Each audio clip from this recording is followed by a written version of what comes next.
Hello, आज चाहिँ मैले पहिलाको हाम्रो भिडियोमा चाहिँ यो सेन्सरलाई ह्याक गरेर हामीले प्रिन्ट गरेको थियौं मोनो मात्रै। र आज चाहिँ म यो ओरिजिनल कार्ट्रिजमा कसरी इङ्क भर्छन्, हामीले सेकेन्ड कार्ट्रिज किन्नु पर्दैन, महँगै पर्छ र यही कार्ट्रिजलाई हामीले रिफ्युल गरेर हामीले युज गर्न सक्छौं। र आज कसरी यो कार्ट्रिज रिफ्युल गर्छन् भनेर म सिकाउन गइरहेको छु। हामीलाई चाहिन्छ सिरिन्ज र यसको जुनको इङ्क हो त्यो चाहिन्छ। ब्रोदरको लागि हो एक्सल्याब इङ्क। म आज हजुरलाई यो कसरी फुलफिलमेन्ट गर्छन् अथवा कसरी रिफिल गर्छन् भनेर सिकाउन गइरहेको छु। फर्स्ट हामीले त्यो पहिला लगाएको सेन्सरको मास्किङ टेप हामीले निकाल्दियौं।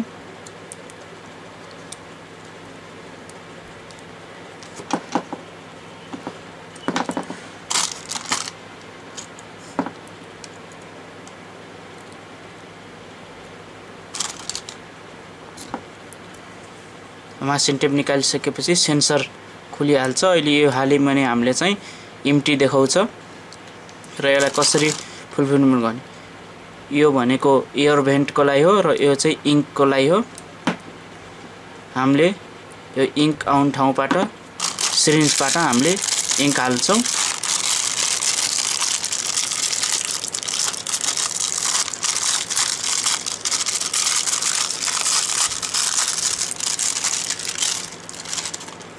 निडल्सलाई निकालौं। पहिला फर्स्टमा सेक गरौं।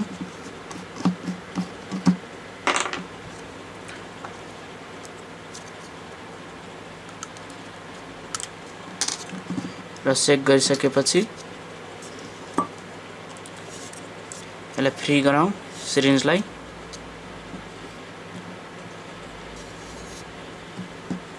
पिन्च गरेर इङ्क स्लोली तानौं, सुस्त।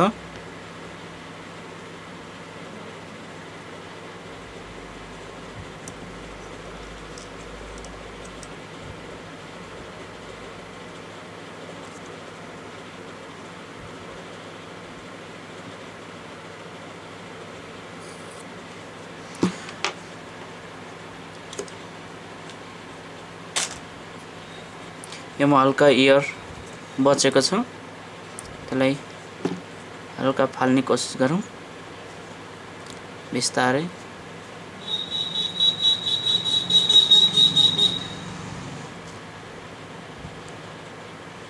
एयर गइसकेको छ र निडल्सलाई निकालौं।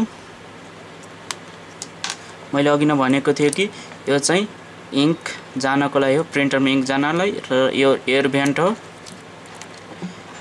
दुईटै स्प्रिङ लोडेड हुन्छ। र पहिला यसमा छिरौं, यो इङ्क जानको लागि म पुरै छिरौं। हल्का स्प्रिङ लोडेड हुन्छ, यसले फाल्दिन्छ। र दाबौं, र यता साइडको एयर भेन्टलाई पनि दाबौं।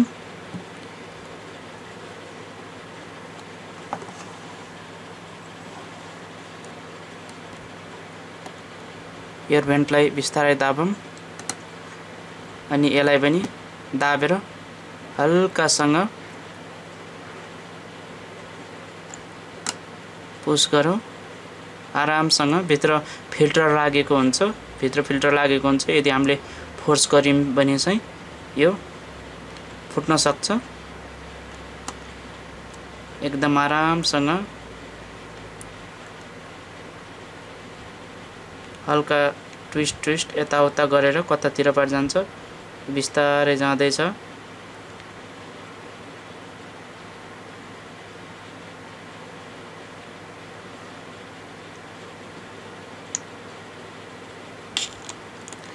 हल्का यति गइसकेको छ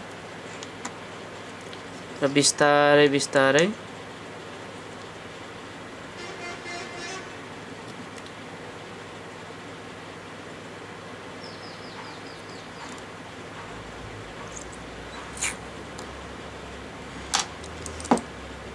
यो 10 ml जति खाइसकेको छ, भित्र ल्याइसकेको छ। फेरि अरु इङ्क हामी अहिले चाहिँ धेरै लिँदैनौं, थोरै 5 ml जति लिन्छौं।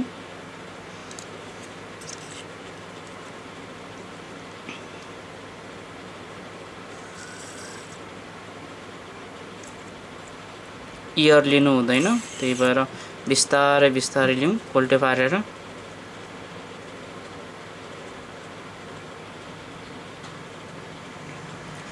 हामीले 10 ml जति इङ्क हालिसकेको छौं, त्यही भएर अहिले चाहिँ थोरै लिन पर्छ। यो त्यही 15 ml जति लिन्छ यो कार्ट्रिजले। फेरि अघि नैको प्रोसेस दोहोऱ्याउँ। पहिला यसलाई हालौं अनि त्यसपछि त्यो एयर भेन्टलाई दाबेर हल्का बिस्तारै बिस्तारै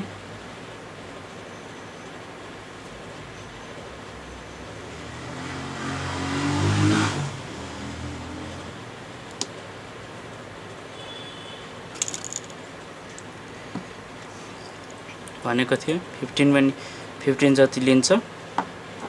यो पोखिसक्यो, यो फुल भइसकेको छ र एक्स्ट्रा पोखेकोलाई चाहिँ टालोले पोछिदिउँ र यसलाई चाहिँ हामीले डाइरेक्ट धारामा लगेर यसलाई पखाल्न सक्छौं। यो पोखेको छ र पोखेको जतिलाई हामीले पोच्छौं। अनि पोछिसकेपछि यो जति बचेको छ इङ्क यसलाई चाहिँ फेरि यसैमा रिपिट गरौँ। र प्रत्येक इङ्कको चाहिँ ध्यान दिनुपर्ने कुरो चाहिँ के छ भन्दाखेरि चाहिँ प्रत्येक इङ्कको चाहिँ छुट्टै छुट्टै निडल्स बनाउनु पर्छ।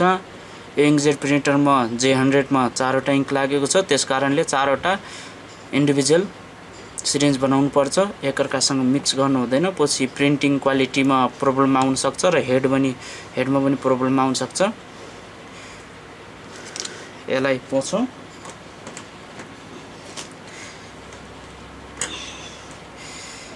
बिस्तारै गर्नुपर्ने थियो तर केही छैन, पोखिहाल्यो र मैले यसलाई क्लिन गरिसकेको छु। र अहिले यो फुल भइसकेको छ।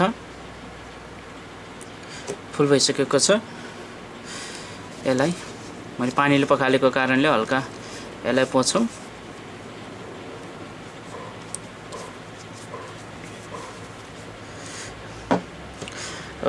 इङ्क क्याप लगाऊँ र ठाउँलाई क्लियर गरौँ।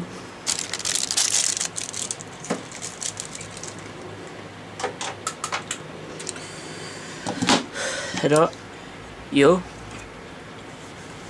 फुल भइसकेको छ। यो ओरिजिनल कार्ट्रिजै हो, हामीले नयाँ कार्ट्रिज केही किनेको छैनौं, एक्स्ट्रा कार्ट्रिज। यही कार्ट्रिजलाई हामीले फुलफिल गरेर चलाउन सक्छौं। र मैले यसलाई फुलफिल गरिसकेको छु र यसलाई चाहिँ मैले मेसिनमा प्रिन्टरमा हाल्न गइरहेको छु।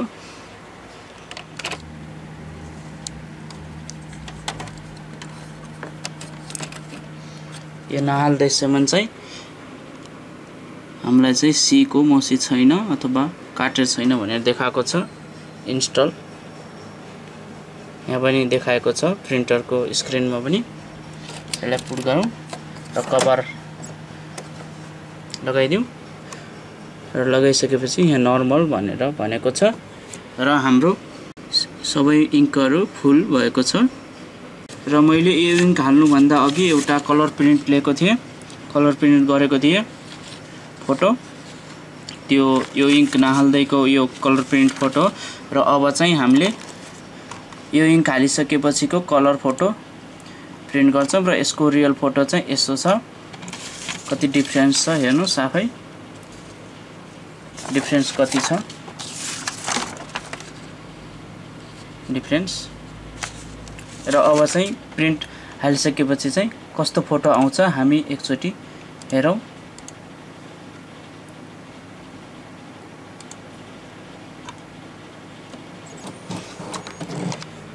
प्रिन्टरले रिसिपिङ डाटा गरेर प्रोसेस गर्दैछ।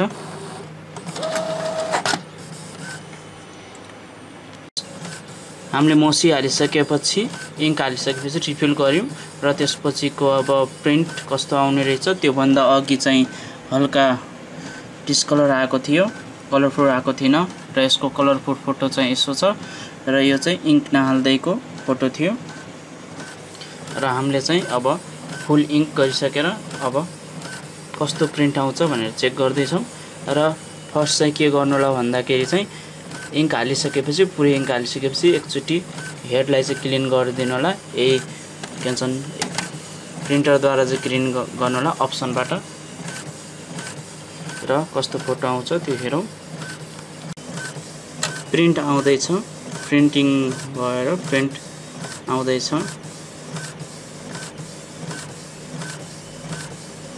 दुईटाले कम्पेरिजन गर्नेछौँ डिफरेन्स हेर्नेछौँ कतिको डिफरेन्स रहेछ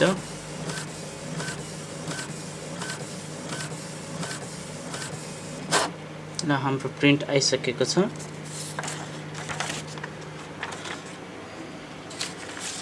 प्रिन्ट चाहिँ उस्तै छ यो जस्तो प्रिन्ट आएको छैन हो यो कारणले हामी फेरि चेक गर्नेछौँ कस्तो हुन्छ र यहाँ चाहिँ हामीले क्लिनिङ भनिरहेको छौँ क्लिनिङ गर्न लागेको हामीले सबै इङ्कहरू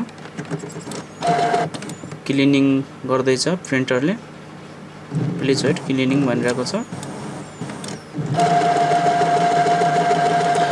यो क्लिनिङ गरिरहेको छ भित्र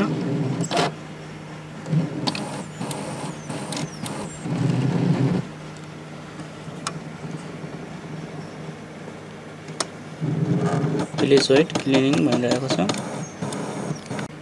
हामीले क्लिनिङ प्रोसेसमा हालिसकेपछि यसले प्लिज स्टार्ट भनेको छ र हामीले स्टार्ट गर्छौँ अहिले चाहिँ क्लिनिङ गरिसकेपछि हाम्रो प्रिन्ट क्वालिटी चाहिँ कस्तो आउँछ त्यो हेर्नेछौँ यदि सबै क्वालिटी ओके आएपछि चाहिँ हाम्रो प्रिन्टर ठिक छ इङ्क राम्रोसँग चलिरहेको छ यदि छैन भने हामी डायग्नोस गर्छौँ अरू फेरि अझै आएको छैन राम्रोसँग हामीले फेरि क्लिनिङ गर्नेछौँ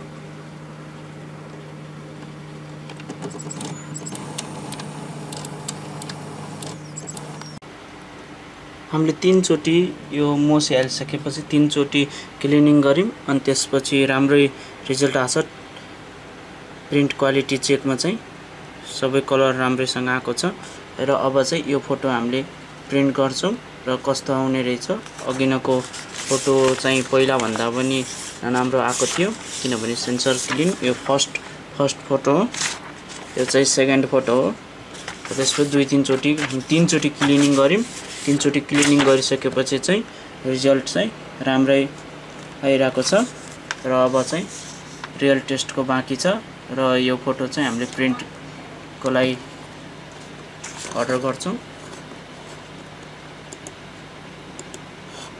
हामीले प्रिन्टिङको लागि अर्डर गरिसकेको छ यी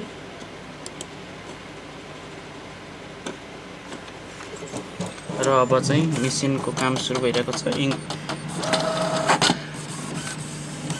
रिसिभिङ डाटा प्रिन्टिङ सुरु गरिदिसकेको छ प्रिन्टरले अब यसपालि चाहिँ कस्तो आउँछ हेरौं हामीले यसलाई 3 चोटि क्लिनिङ गर्यौं मोसी हालेपछि चाहिँ 3-4 चोटि क्लिनिङ गर्नुपर्छ यदि त्यसपछि पनि नभएपछि चाहिँ हामीले यो प्रिन्टरलाई रिपेयरको लागि पठाउनु पर्ने हुन्छ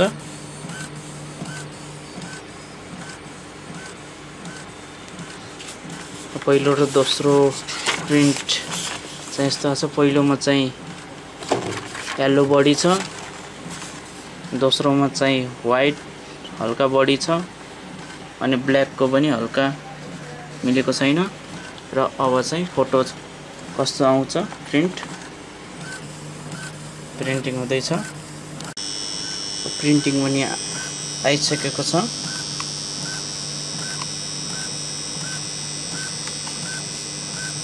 अब चाहिँ प्रिन्ट कस्तो आएको छ यसो हेर्दाखेरि चाहिँ ठिकै आएको जस्तो छ यिनी भन्दा राम्रो आएको छ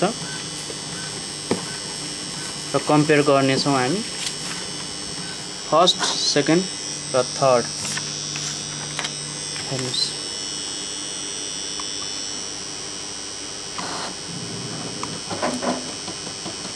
थर्ड प्रिन्ट एकदम राम्रो आएको छ। फर्स्ट प्रिन्ट भयो यो चाहिँ, अनि यो चाहिँ सेकेन्ड प्रिन्ट र यो चाहिँ थर्ड प्रिन्ट। र थर्ड प्रिन्ट स्क्रिनमा जस्तो फोटो छ सेम उस्तै आएको छ। हल्का यतातिर हल्का डिफेक्ट भएको छ। यो चाहिँ बिस्तारै प्रिन्ट गर्दा गर्दै आफ्नो ठाउँमा आउँछ, तर फर्स्ट सेकेन्ड भन्दा धेरै इम्प्रुभ भएको छ। र अरु एकचोटी दुईचोटी सेन्सर क्लिन गरिदिएपछि चाहिँ यो क्लियर फोटो आउनेछ।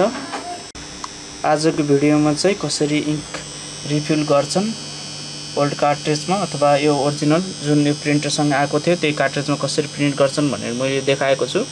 र इङ्क रिफिल गरिसकेपछि चाहिँ 2-3 चोटी सेन्सर चाहिँ क्लिन गरिदिनु होला। क्लिन गरिसकेपछि रिजल्ट राम्रो आउँछ। हस् त आजको लागि यति नै। र आजको भिडियोमा चाहिँ यो J100 लेजर प्रिन्टरमा आएको ओरिजिनल यहीसँग आएको प्रिन्टरसँग आएको इङ्कलाई रिफिल कसरी गर्छन् भनेर हजुरलाई भिडियो मैले बनाएर देखाएको छु। र यदि हजुरलाई यो भिडियो मन परेछ भने लाइक, कमेन्ट, शेयर र सब्स्क्राइब गर्न नभुल्नु होला मेरो च्यानल।